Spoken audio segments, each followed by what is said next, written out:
after I cut this cross member here, definitely has to come out. I don't think that one behind it does. We're gonna try and fit. It's got a stock 5.3 truck oil pan with the real deep sump on it, and then a 4L60E. So we're gonna try and see if we can get. I don't know if we're gonna have to cut any of this cross member at all. You definitely gotta take this one out though.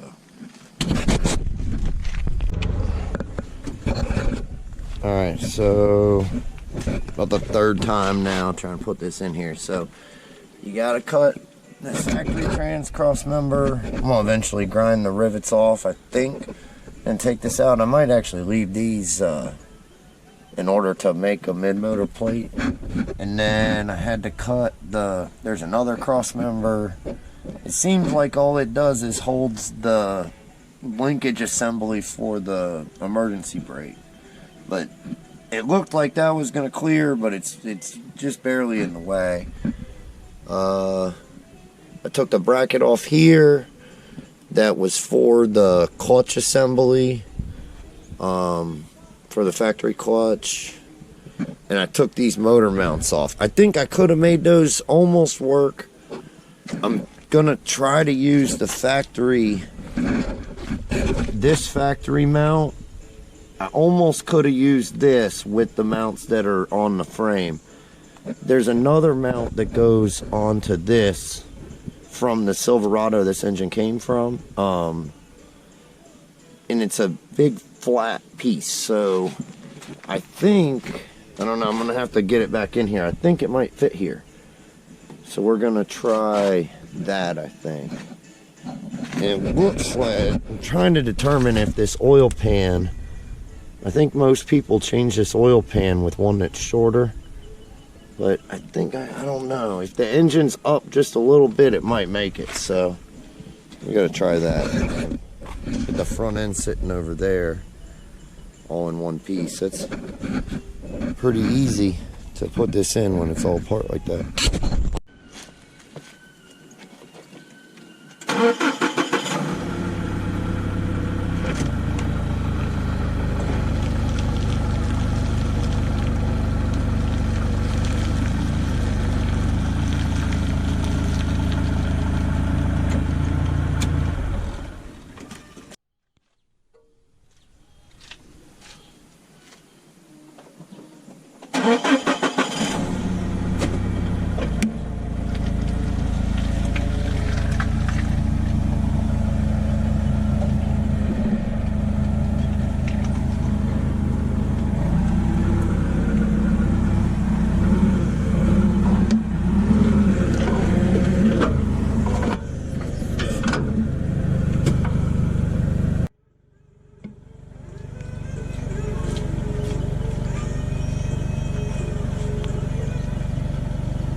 See how it already moved in some when I did that, just lifting that up. Anyway, you gotta watch it doesn't start hitting the floor, but I moved this frame down some here too. I'm hoping that'll get me past this exhaust manifold so I can run pipe off of these factory manifolds. Let's try and go in a little farther then.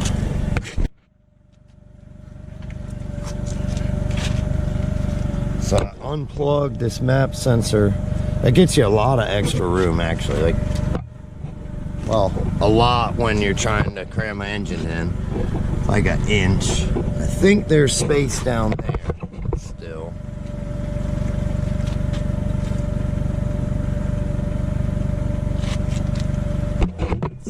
oil pan is almost, it's dangerously close to fitting behind that thing there. Let's try and go down just a touch.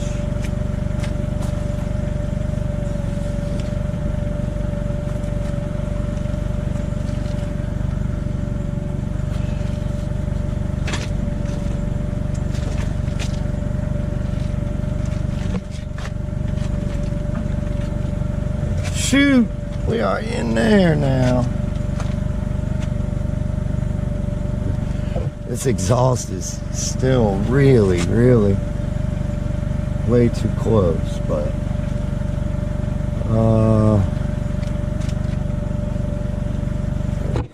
might need to go up in the back.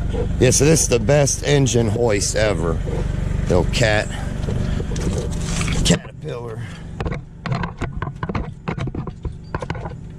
Makes pretty good engine hoist.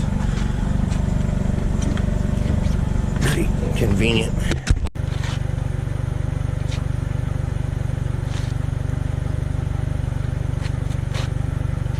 think that's right where we want it. I'm gonna go get the factory mount that came on this engine. I think it might kind of work in these two spots. I got that thing way down in there too. It's like a quarter or half inch off the frame rail there. Might have to trim a little bit more right here one time. I kind of would like to go back some more with it. I don't know that I need to, but I have room back there in the firewall.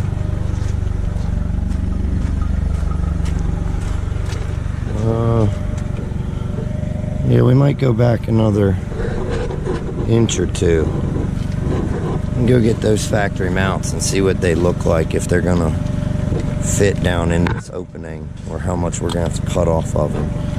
These things here they almost touch the frame just where they are, so I could almost just weld the thing in there.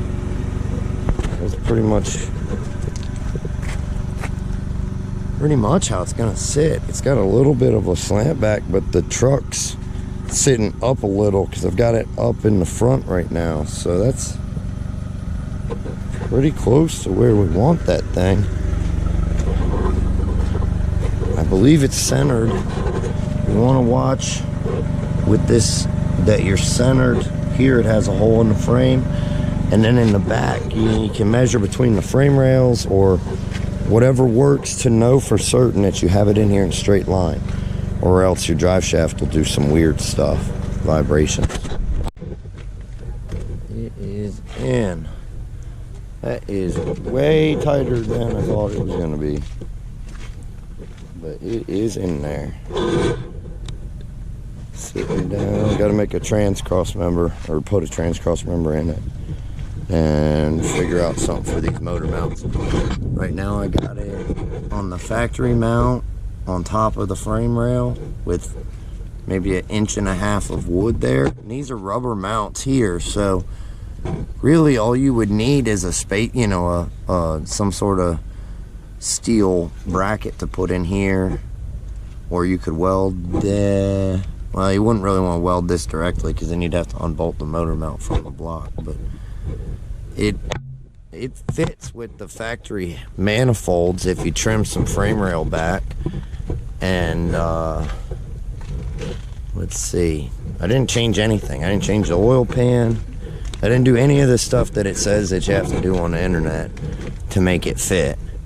And it fits perfect. The oil pan's not hanging down underneath the frame like everybody says. The factory motor mounts fit. The factory oil pan fits perfectly to this cross member. So you don't always have to buy all the parts that people say you have to buy. Just kind of start trying to put stuff together and cut some things and weld some things, and stuff will fit fine. I'm not really against buying new parts and all, but that's not really what hot rodding's about. It's kind of, you can make your own stuff and it'll be yours. You know, it won't look like something that somebody else made. It's perfectly level right now. I'm gonna work on making some mounts, I guess.